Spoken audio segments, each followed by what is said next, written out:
Ochelli Effect is sponsored by WallStreetWindow.com and listeners like you. And now, the most underrated voice in all media, Chuck Ochelli. April 5, 2022, allegedly, according to that thing we call a calendar. And this indeed is the show you were looking for. How do I know that? Because you're hearing me babble all this stuff right now.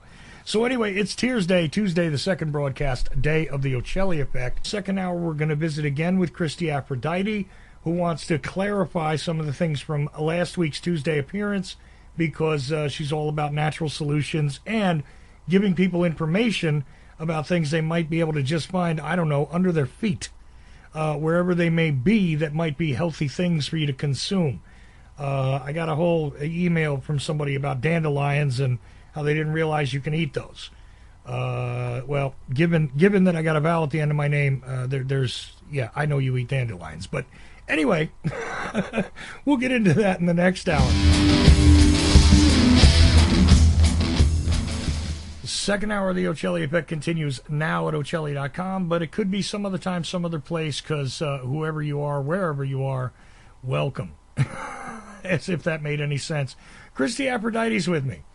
And we're gonna take it back to last week, and we're gonna get into a few things that she discussed in brief during hour one on Tuesday, but now she's on hour two, and that's where she's going to be for the foreseeable future, it appears.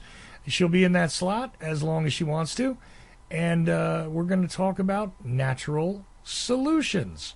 And yeah, it's about that simple, isn't it? Christie, how you doing? I love that. I'm awesome, Chuck. I had like the busiest day ever, but everything worked out perfectly, and I'm happy to be here with you. Well, this is the easy part of your day. Right. I was sweating a little bit, and but thankfully I got done in time enough to get a little bit to eat, because as you know, our topic last week was headaches and not eating and things like that, and working too hard can sometimes contribute to that. So although I would totally torture myself to be here on time for you, but if I don't have to, that's cool. Look, I really appreciate it. And if you did have to cancel because you're just worn out from the day, I mean, you got to do what you got to do. Let me know. That's all. No, I'm here, man. I said I'm going to be here, and I'm going to be here. Excellent. Yeah. So where should we start this week? We talked about pain last week.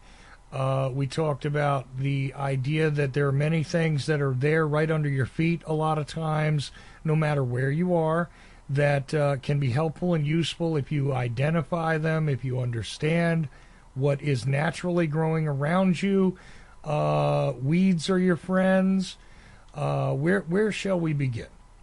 Well, I first, Chuck, I want to apologize to your listeners. And, you know, I already told you before we came on my feelings about this show. But I am always open. Anyone who wants to help me or give me constructive criticism, I'm super thankful. And I am apologizing because I did get feedback about how I was too rushed and gave too much information that, well, yeah, that's cool. You gave people lots of seeds, but really no tangible, like, okay, that's great. Where do I start? I'm still just as confused as ever. So I thought about that. And that's why I contacted you and asked if that was okay, because I want to make sure that the listeners get everything they need about this topic. There were, still even more things I wanted to give instructionals. Like we mentioned cannabis paste if you have extreme pain, but I didn't even tell you how. And like the herbs and oils, I went through them so quickly. I feel that, and I want to be able to answer more questions. I even recall that we missed a question or two in the chat because I was so in a hurry. We were on a time crunch, or we thought we were, and then whatever. So I'm sorry about that. And I honestly, I don't want to do that. My intention is not to make things more confusing or to overload. I want people to have information right here, right now, that doesn't cost them a single penny, that they could use to improve their lives right when you get off the show. Not like, wait, what did she say? Okay. So if that's okay with everybody, and thank you, and I'm sorry, but if we do feel sufficient at that, then obviously the next topic we discussed would be anxiety and depression. Right. And so if we have, and some of that correlates, right?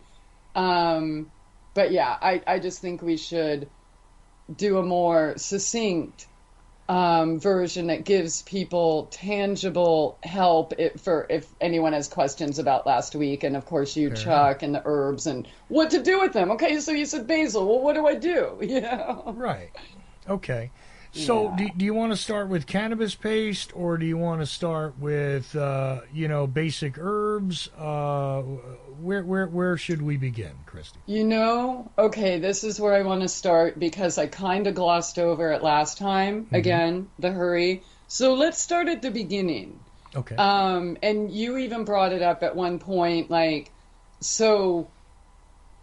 And I went over different types of headaches, right? Mm-hmm. But we really have to focus. I just want to say our society has been trained that if you have a pain or an ouchie or something, you need to make it stop right away, right? Mm-hmm. And there's a reason for everything, right? So is it self-inflicted pain? Is it external pain? Is it something from exogenous influences? Is it, you know what I mean? So really, if we're talking about pain or headaches or anything going on, we should always say, first, our first reaction shouldn't be to make it go away, because the pain is the indicator, like the check engine light on the car, that is trying to alert you to something.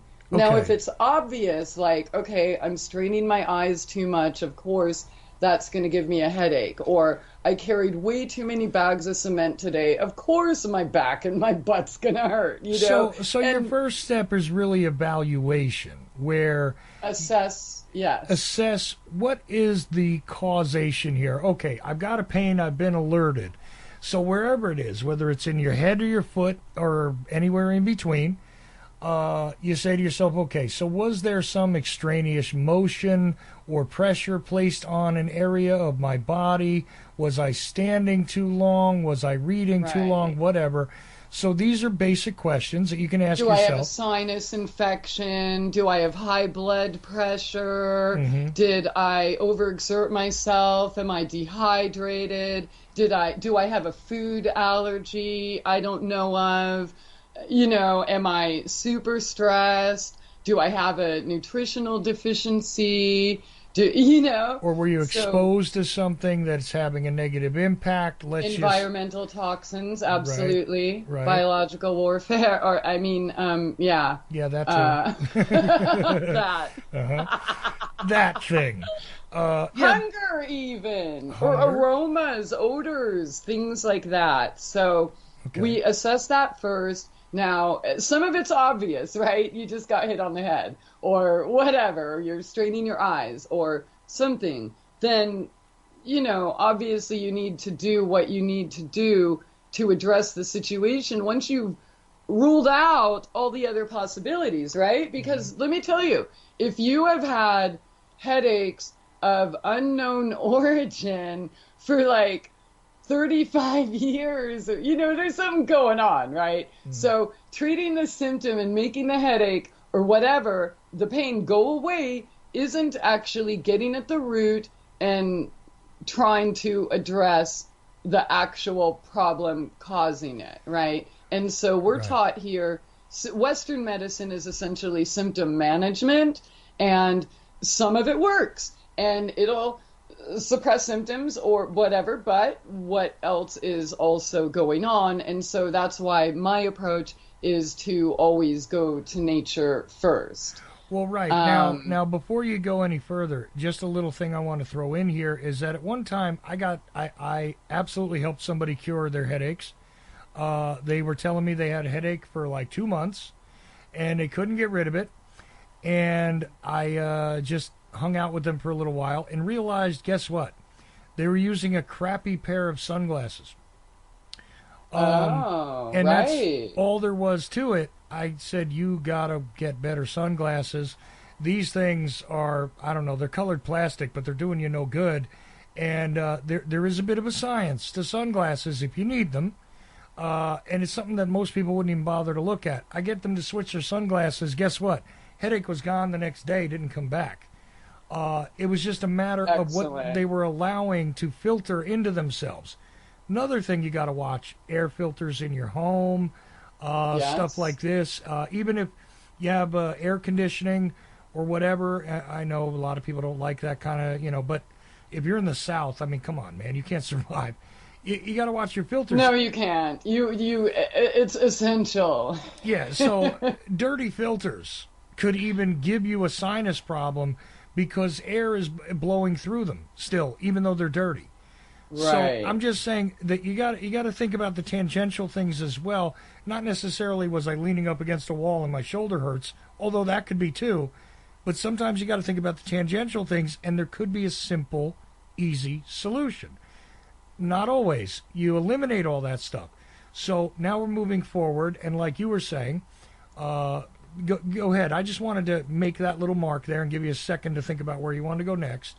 Yeah, so I wanted to, in reference to the check engine light and how we are programmed to make our pains or whatever go away without addressing the root, I would just like to encourage people to, maybe you don't have to be as crazy as me and give thanks for your pain, but I use those check engine lights as an opportunity to check myself, check in with God, check in with my soul. What am I not paying attention to, right? Or what is this trying to alert me of? And I get deep with that, and I just want to say it doesn't cost anyone a penny, and there are times where I have approached it that way without doing anything, no herb, no nothing.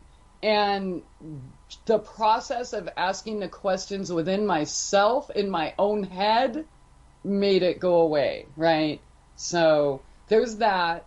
I would just, in all pain, if we can look at it from a healthier perspective, where true traditional cultures did, because everything has a cause, and that physical is only a manifestation of what's going on spiritually, mentally, emotionally, etc. Because, most of the world is unseen, right? So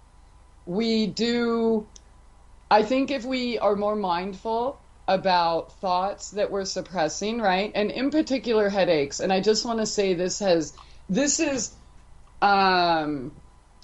true across the board for all head everything. Head aches, head injuries, concussions, aneurysms, stroke, seizures, etc. It's all related to, and I'm not trying to simplify this, so when I say these words, I'm not saying that's it, but to a degree, and yes, there's external influences, but what we have control of that causes pain in our head is overthinking, overanalyzing, not feeling good enough, or not feeling like you've done enough, and obviously the daily stressors, news, work, trying to keep up, pay the bills, and so how do you not think about that, right? So so we have to find that balance between dealing with actual reality and the stressors. But in my opinion, honestly, turn the TV off, turn the news off. It's not helping you. In fact, news causes headaches. So. Well, no, there's that, but then there's also generally what I would call worry, which could be part of the news cycle, but it could be part of just you're worried about paying the bills, you're worried about, and that's why I said that toward the end last time about putting it in perspective and saying to yourself, look, I'm allowing an emotional reaction here, which is now festering. And you're worried. You're constantly thinking about, what am I going to do? What am I going to do? What am I going to... Right. That's not healthy for anybody. Dude, I gave myself strokes. You know what I'm saying? Like, Yeah. I'm talking about actual things I've experienced that I know, obviously, and through study, that I own it. You know, I contributed to my own ill health. Right. And with in the that chat room... extra worry and fear and suppressed Right. emotions. And I'm looking at a comment in the chat right now, which I actually love. It says, so we are consciously causing pain. And I'm not saying that. What I'm actually saying is that we are unconsciously doing things that cause pain. Well, right. So, you yeah, can I'm be... not blaming anyone or doing any of that, No, it's New Age shame and blame stuff. No, but no, yeah, no, no. we're It's not always conscious. Right. And now here's the thing about that word conscious. You can be conscious of the pain you're causing yourself, but you can also be Right. unconscious of it. So, And they have groups for that, you Yeah. know, and dungeons and, well, right. it's just, no, but I'm just saying it is possible to be conscious of the pain you're causing yourself, but not be fully aware that you're causing it. So it doesn't feel good to worry, like I said. And that is a choice. Sometimes you can reason with it, like I said, where it's like, look, can I do something about this right now, or am I just running in circles? And, if you want to run in circles for exercise, that's fine. But at a Right. certain point, exhaustion comes in. And now you're running Right. tired in a circle, emotionally, so to speak. And you don't want to do that. I'm not saying never worry about anything. What I'm saying is... Right. that do it in a way that's constructive. If you got nothing that can be done about the thing you're worried about for the rest of the day, at least tell yourself, you know what, today I'm going to put it down. And And then do something you do love that Right. makes you feel, So, and look, Chuck, I've unconsciously hurt myself as maybe a little more than I've consciously hurt myself. And so examples like that, overwork, or you yourself, you consciously hurt yourself when you know that doing the work you do and do so good at it, and I'm thankful you do it, right? It's a sacrifice. Like you're consciously aware that you're hurting yourself, or causing more eye strain, which in turns causes pain. yeah, So, and that's okay, right? It's a conscious choice you're making. So right. the more conscious we become about what we choose, and yeah, some of us choose sacrifices, and some of these sacrifices do cause pain. I'm not saying that all sacrifices do, or that we have to, or whatever, but in your case, you've Well, an issue for a really long time. So Yeah. you're consciously making a decision. So for you and people like you, right, or in that situation, how do we balance that? Okay, so can we split our time and take breaks from the screen and literally not strain our eyes and go to a dark room or put on a nice cooling compress or give a self massage, go outside, do deep breathing or laughter yoga or, whatever, stretching, whatever, painting, and that's up to you to decide. But if we're consciously hurt, like when I had to start working and my fingers and, I was crying at work. I hurt so bad. I consciously hurt myself because, well, I kind of couldn't live in a tent forever. Right. And, so again, we have to find that balance. And Right. so I had to find that balance with my boss. Okay, I can do this, but I can't do that. And, and so we have to do that with ourselves, right? If we're self-responsible and want to become closer to becoming our own doctor, and what would you tell your son or your daughter or your child, your puppy or your grandma or your girlfriend, boyfriend, wife, whatever, when if they complain of a pain or something going on in their life, what's the advice you would give them? Now, are you taking that advice? Can you actually go draw yourself a bubble bath and give yourself self-care when either the stress or the tension or the pain is too much, right? And those are much healthier ways of thought than what our mainstream Western medicine culture has programmed us with, right? To just take a pill and make it stop, rather than saying, okay, well, what's going on? Is there something deeper? What, right? Right. Yeah. Well, but that's the thing, though, is that, initially when I was growing up, it was like grin and bear it, and then when you can't bear it anymore, we'll give you a pill. And that's been the case ever since. Right. Except now, quite honestly, there's no grin and bear it anymore even. It's just take the pill. They skipped a step even in their own program. Right. Sure. So we got to get back to understanding what is actually causing the circumstance to begin with. It may be that's number one. Before you look at herbs, before you go try to find something at the pharmacy or the herb shop or your yard, you know what I mean?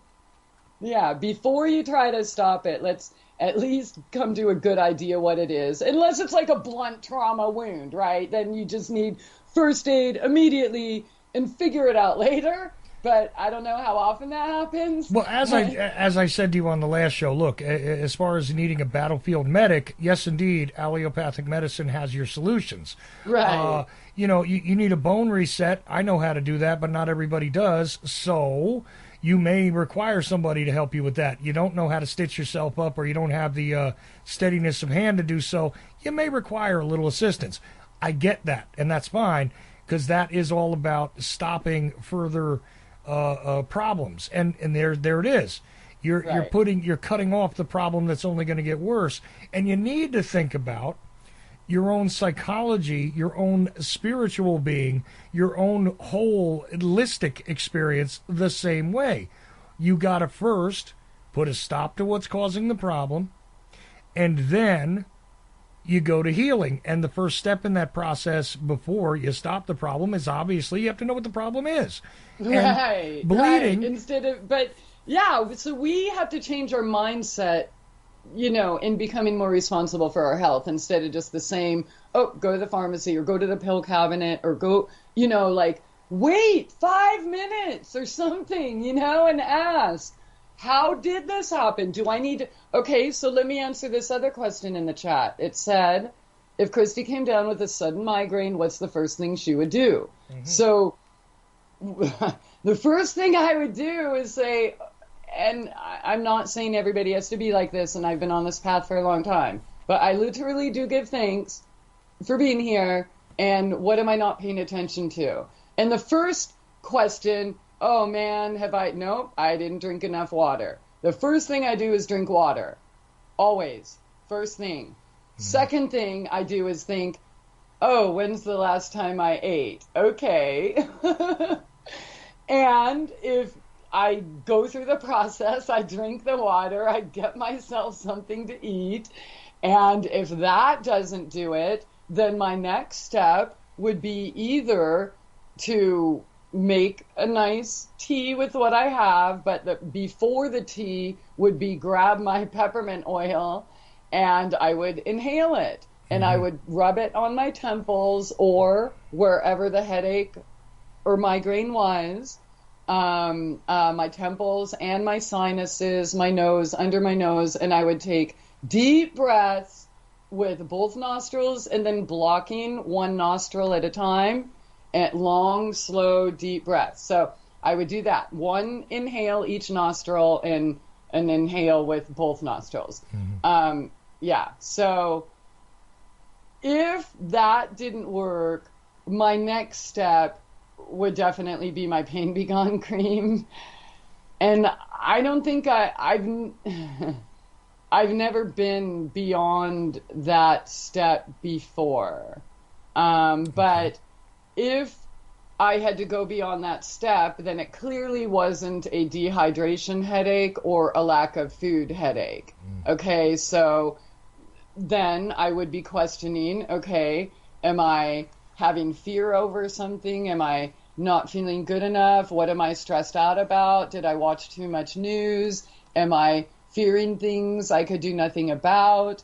I would have those conversations in my head, and check myself. If it was to the point where that didn't work or none of those worked, it might be x-ray time, right? Like, so that's where it goes into the other assessments. Like, am I having a sinus congestion? Do I have an infection going on somewhere, right? Infections can cause headaches. Am I having a high blood pressure or a low blood pressure headache, right? Or, what did I eat? If I ate something unfamiliar or in a package or at a restaurant, I probably already read the ingredients, but I would take note if there was something that I ate that I'm not used to eating or in an unfamiliar place, right? Yeah, see, the only thing I would add to what you're saying, Christy, and I have to because I'm more ABCs about this than you are, and you might have not thought about this directly when you said it, but for me, I've suffered many a migraine, so my first thing is shut down. You stop doing what you're doing, okay? And because that indeed could be the problem, and what I do is secure myself in a place where I can shut my eyes, I can stop paying attention to other things. Right, dark room, right. And I can focus and say, okay, now what is my body temperature at? And then I start doing the rest of what you're talking about. How much water? Was there an extended amount of time? How much sleep was my last sleep cycle? All of these things, food, all those things, and they could be very simple, easy fixes. I've eaten too much of something. I've not eaten enough. I've had not enough water, so on, and all those things going straight through. And then you have these other solutions that if you have them at hand, they help. Because most of the, many of the causes don't need any medicine. Like water is your medicine. Or that dark room time, close your eyes, use a compress, something gentle like chamomile, or again, the massage or a salt bath or essential oils, aromatherapy, of course. A nice, so music, that's another big one, right? Music can help people relax, or whatever your hobby is. Are you a painter? Do you play badminton? Do you, play in nature, wild forage, or just lay in the grass, or, So most of the time in headaches, each of those non-medicine things can help.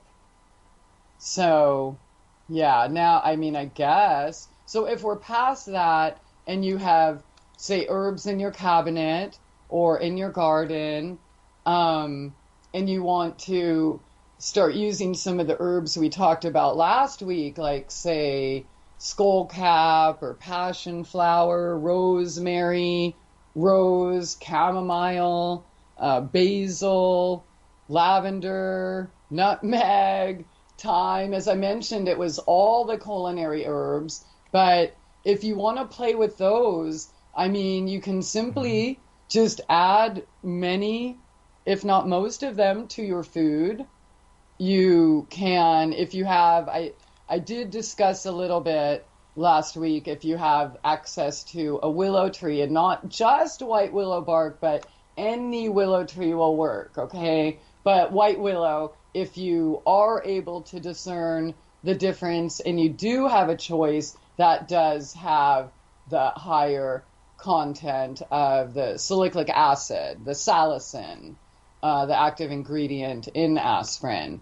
But, aspirin hurts your belly because it's just one compound, not the way nature made it, right, with everything else to help yourself. So, so any or all of those herbs you could either add to your food, increase them on, and even if you eat pizza every day, perfect. Then totally double, triple, quadruple basil, oregano, garlic, pile it on, right? Mm-hmm. Or if you have oatmeal or even fresh ground coffee, right? If you grind your coffee, you can even grind up cinnamon or star anise or nutmeg with your beans. Mm-hmm. And even vanilla, and that's, in fact, I have a video, that's how I grind my coffee. So, right. And those are, and ginger, those are all anti-headache remedies and anti-inflammatories and antibacterial. So yeah, vanilla's you're been sneaking your medicine in with food,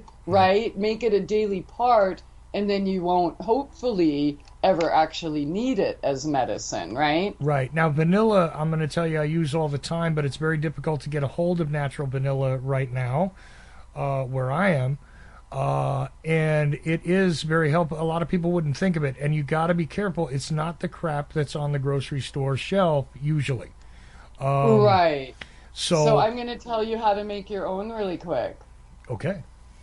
And I'll just say this, if you're having trouble getting affordable any type of food ingredients, I hope I don't get in trouble for this, but there's a website called webstaurant.com, and they charge a membership, but it's kind of like Amazon, so you get your 30 days free, right? Okay. And they deliver to restaurants and all of that. So if you can't find vanilla, you could get it there. If you want to make your own and you can't find vanilla beans anywhere, then go there, you know what I'm saying, and make it a nice order, sign up, and then cancel before the 30 days, and, you know? No, I understand, but really quickly, are you sure that they don't use anything that's GMO there? Because there are GMO vanilla beans. They have a store. They're like, it's like going craft food. You know, if you've ever worked in Cisco Foods. Yeah, I got you. They Okay. have everything under the sun. So do you want organic and nice and natural? Do you want... Oh, so you can get both. Have a choice. Okay. Oh, okay. You can get both. I got you. No, as soon as you said craft, I get it. So. Yeah, you could get your toilet paper there. You know what I'm saying? No, I got you. Or candles, or plastic wrap, or things that, you know what I mean? And they'll last you forever. So there's a tip. So to make your own vanilla, all you literally need is just like any other tincture, vanilla beans, and alcohol. So what alcohol do you want to use? Do you want bourbon? Do you want, that's a common one. Some people even use like spiced rum, right? Mm-hmm. So that's your choice. And let it, 2 months, I recommend for a tincture, and you can always go longer, especially if you're going to tincture or make an extract, right? Mm-hmm. Vanilla extract or almond extract. You can do the same with coffee beans. You can do the same with cinnamon sticks. You can do the same with anise. You can do the same thing with cloves.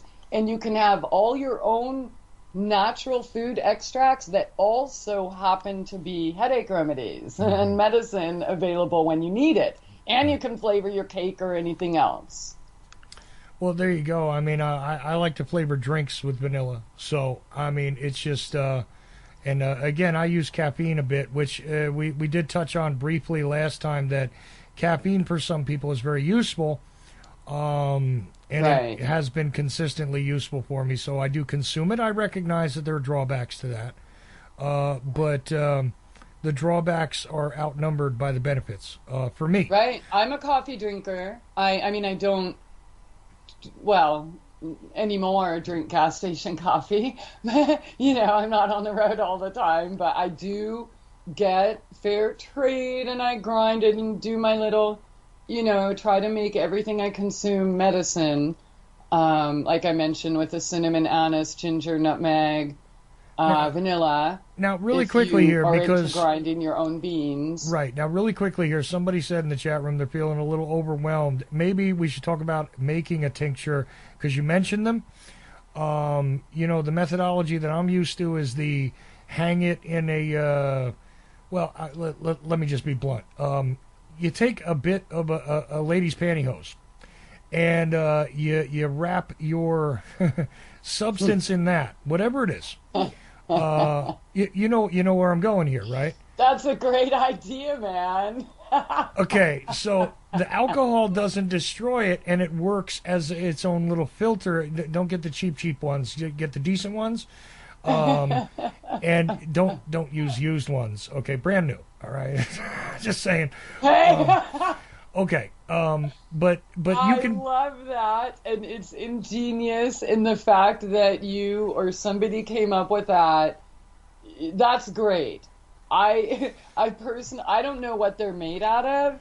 So, but if I was desperate, I wouldn't care if Right. that's all I had.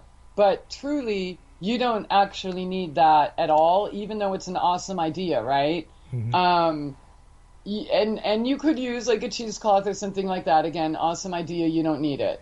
So you have I don't know how much tincture you're going to make, like a little 4-ounce mason jar, 8-ounce. Like, I like mine as potent as possible. So I fill my jars all the way to the top with herb. So whether that's forsythia, which I just started preparing, which will be ready in a couple months, or dandelions or whatever, I fill the jar. And this is just a folk method, right? And there's people that teach the science and measure this and weigh that and be...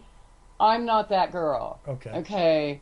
And honestly, it makes it too complicated. Like talk to any generation who's older than us. Like, they all did crazy stuff, and that we think is crazy now, but it works. So really, trust yourself, trust nature. Just fill the damn jar as much as you have with the herb, and then cover it with alcohol. And somebody in the text hut said moonshine, and absolutely, I prefer anything homemade. Right. In my products. So if you can do that, definitely. But what you're really going for is essentially a 50-50 water alcohol content, right? So if you're buying, say, a vodka at a liquor store, it's most likely 80 proof, right? You got 40%. Well, that's not enough alcohol to get all of the alcohol soluble properties. And that's where, when we get into health food stores and meeting regulations and things like that, they're not as potent as maybe making them yourself or finding a local herbalist or apothecary. So fill it, and make sure when you put your choice of alcohol, try to get to 50%. So if you can get something that's 100 proof, then there you go, it's easy.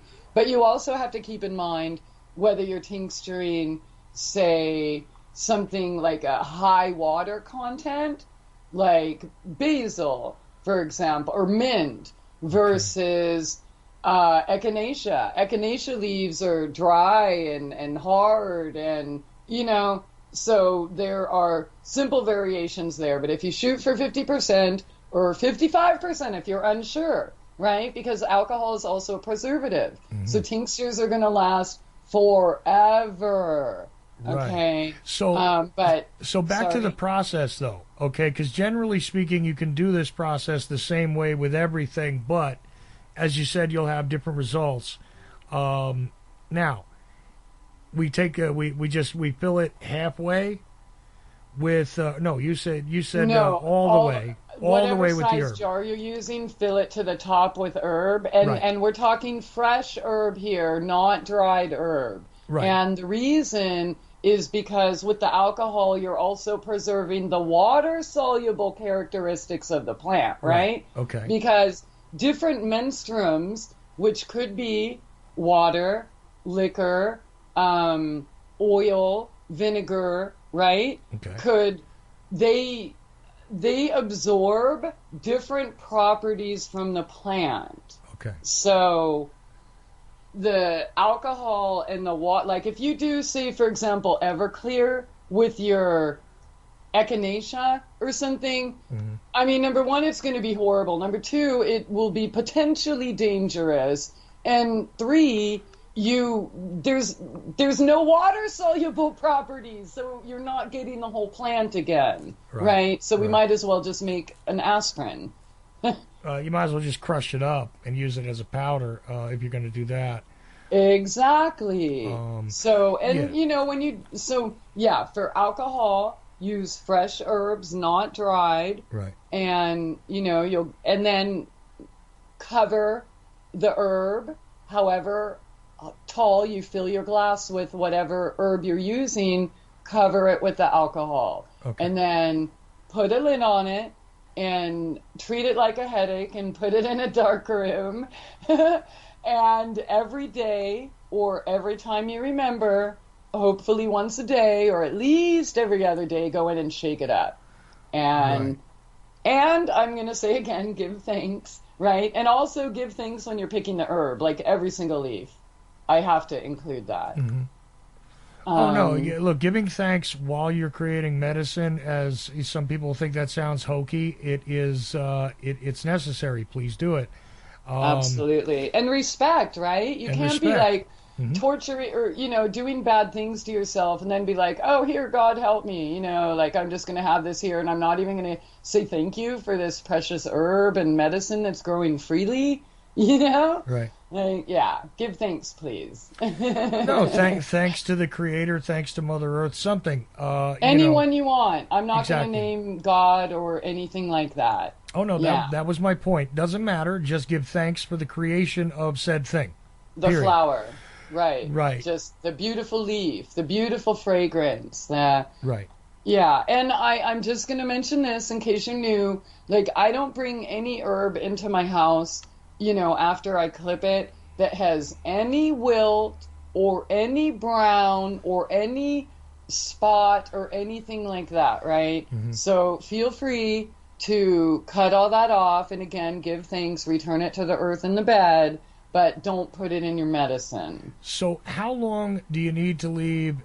I'm just going to paint a picture here. You put it in your closet on the top shelf where generally not a lot of light is going to come in, and you got a chance to see it once a day if you go into your closet, so you won't forget to shake it up once every other day. Christy said you could do it. I agree with that too. Sometimes people forget. But how many days? We're going to forget, right? And then we'll add pressure on ourselves, like, oh my God, I forgot, and then we get a headache, and that counteracts what we're doing in the damn first place, right? So be easy on yourself. Yeah, don't stress about it, but try and keep in mind it's good to shake it up every so often. Okay. Yeah. So now it's up on the closet shelf. How many days do you think is good before we're going to take the next step? 2 months. Some people do 6 weeks. I always recommend 2 months, and some I do even longer in the case of roots, whether that's a yellow dock or a mullein root or dandelion root, or what's the other root I did? Pokeweed root. Pokeweed, okay. Yeah, that's been tincturing actually for at least 5 months, 4 months, 5 months, at least 4, maybe even 5 now. Let me give one other piece of advice here, is that masking tape is your friend, and what you should do is write on it the date that you put it in the closet, because here we are that you might forget about it or take it out too soon. So I would put the date on it when you put it in. Name and date. Always. Name and date, so you know what it is in case you're tincturing more than one thing or you just forgot. And if you're tincturing more than one thing, which alcohol or oil or vinegar, right? Write that down too. And I work with multiple oils here. So is this a baobab oil? Is this a pomegranate seed oil? Right. Is this sunflower oil? Right. 'Cause you will forget, I promise you. And I have a pretty good mind for not forgetting a lot of that kind of stuff, but even I forget. Even things that I'm like, oh, I'll never forget. Well, I'll forget. You'll forget. I got you, and that's why I'm throwing these things in just to try and help. So, okay, 60 days. Let's just say that they waited the 60 days. They know what it is. They're taking it out. Okay, now what do you recommend somebody does with said mason jar? Okay, so you can either use your nylon trick if it wasn't already in there, or cheesecloth or muslin. But honestly, a nice simple way, and something that probably everyone has, is a big bowl and a sieve. Right. Yeah, you know what I'm talking about? And then put a coffee filter in it, and I do that twice. Right, straining with a coffee filter, I would recommend doing it more than once. And You can use, coffee filters are fairly cheap. So, and if you already have them around the house, you already have them. So yeah, that's and if another you good want thing. to, like I said, if you're using, and I have a press and things for it, so you could use cheesecloth in a press, but really it's not necessary. You can just let it do its own thing and strain it at least twice. Sometimes I Right. do three, if there's a particle that I see or whatever, because you're dealing with fresh herb, and also in the fresh herb is bee pollen, and, Right. if you picked them fresh, right? So there's all sorts of stuff. Well, hopefully not, because I guess maybe we skipped another step when you're picking the herb. I said pull off Right. all the other stuff.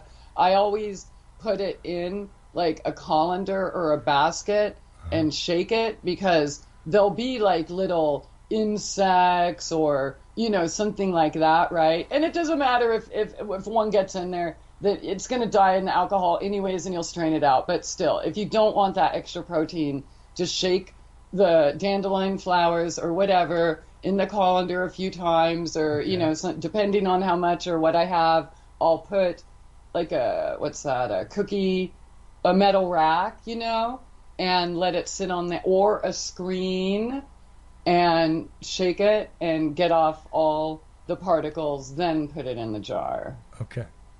Yeah. Very good. So now you have your clean tincture, because you filtered it, you've preserved it, you've allowed it to do its process with the alcohol, which is a great little advantage. Of course, if you can use, like you said, natural stuff, something homemade, good deal. And I've heard about a different process for doing this with wine, but we'll get into that another time. Like a dandelion wine or Yeah, something? yeah. But we'll get into that another time, because we're going to run up against it, and I want to finish this. So now you have this. You have it clean, and assuming you put it back into a mason jar, a clean mason jar, right? Clean out your jar. Go ahead and put the clean product back in it. Now, how should we store this thing? A dark glass is always preferred, but if a mason jar is all you have to store the finished product in, then maybe consider, again, keeping it in a dark room, or wrapping a paper or tape or something around it. Right. You don't want it to get exposed to light Right. too much at all. And Any herbal products or fresh herbs or infusions. Right. Yeah. well, and that's the thing is, there's a reason why good olive oil comes in a dark bottle. There's a reason why, good natural Right. stuff often comes in a dark bottle, is that you don't want the light to unnecessarily heat it up, or to add Right. energy to it, which could cause it to resprout and this kind of thing. Now, I'm not saying your tincture will resprout. I'm just saying that, You never know. if you have if you have tincture resprouting, write me an email. Let me know about it, because I want to see this. I But do too. You'll be the first, second. but either way, I'll pass it along to you. But the thing is that, so you got to be careful with it afterwards. Now, some stuff is good to put in the refrigerator, and some stuff is not, right? Yeah, so if you were, say, tincturing a fresh herb with a vinegar, or and you always want to use dry herbs with oil, and that's because simply water plus bacteria, or oil equals bacteria. So make sure your herbs are thoroughly dried before you tincture them in oil, and depending on the type of oil or quality or how long you're going to keep it, right? So, and I like my fine oils and my products, they all, no question, they go in the fridge. I'm not Right. even going to take a chance for something to spoil or whatever, right? Right. But yeah, how much are you making at a time? Are you using it for cooking? Are you using it for skincare? Or, are Right. you using it just to, like we talked about, some of the pastes or things that you could quickly make with kitchen cabinet ingredients? Yeah, now you and I talked about that off the air, and maybe we'll get to that next time. Maybe we won't. We'll see what happens, because we're almost out of time. And I think what you provided here is a very good set of guidelines. If somebody wants to take this into their own hands and attempt to make and I shouldn't say attempt. Forget attempt. You want to make a tincture yourself. You basically just got schooled on it. So I think that's pretty solid. And it's not hard. That's what people need to understand, because we're taught that we're not smart enough to do that. Like, we don't, you know what I mean? Right. We need some expert. And no, you don't. What did we talk about here? You know, if you have coffee filters, a mason jar, and the materials you want to work with, done. It's You're not done. like there's 100 That's it. things. So Yeah. it's very simple. And I can tell you that making all sorts of these things, they all have different, purposes, as per usual. But having done this myself as well, it's look, you'll learn as you do it. Maybe a methodology you'll change a little bit and say, okay, I'd rather straighten it this way, that way. Maybe I want to do it in a cold room. It depends on your circumstances and what you have available to you, but you are capable of it if you choose to do this.